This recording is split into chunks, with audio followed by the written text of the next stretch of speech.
That's easy. At the age of about 20 years old, I realized as part of the ultimate statistic, 10 out of 10 die. And I thought, why is it that everything I love is going to be ripped from my hands by death? And it made no sense. I had no thoughts about God.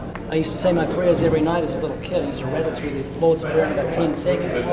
But I just one night looked at my wife and I thought, in an instant, she could be taken from me, die, car accident, heart attack, cancer, whatever. I thought, then I've got nothing to live for. It just makes no sense. Even though I was tremendously happy at the time, I had this big happiness bubble, I could see the sharp pin of reality was going to prick it one day. Then about 6 months later, I was confronted with God's law, the commandments, and I realized when Jesus said, whoever looks upon a woman to lust after her has committed adultery already with her in his heart, that I'd broken that commandment. And if God judged me by just that commandment, knowing he saw my thought life, I'd end up in hell. First time in my life I understood why Christ died, to take the punishment for my sins, rose again on the third day. And the Bible promised if I would repent and trust him, God would give me everlasting life. So it was a God-given will to live that opened my heart to the gospel, and it was God's law, the 10 Commandments, that showed me I needed his forgiveness. When you became a Christian, did you have any questions or doubts? In other words, did you totally know everything you needed to know about Christ when you first made your decision to become a Christian? Yes and no. I didn't have any doubts, but I sure needed. I was like a bull in a China store. I had zeal without knowledge. I just grabbed people I love and say, sit down. You need to get right with God. Say this prayer after me. And I did a lot of damage because I didn't understand that people need to have a knowledge of sin. They need to understand they've sinned against God before they accept the Savior. And so, yeah, I didn't have any doubts about God's promises, but boy, I needed knowledge.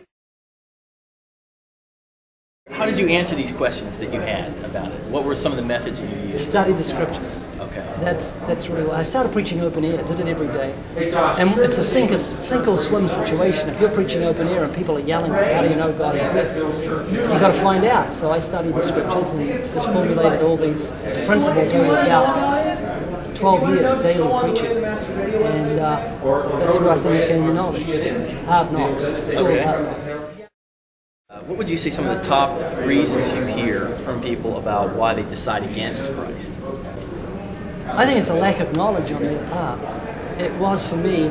I equated religion, that's men in these white sort of dresses flicking water on people and saying stuff in Latin and all that. And I used to listen to radio programs and hear the most horrible hymns, organ hymns you can imagine, sound like the Phantom of the Opera guy. And I think, how could God like that?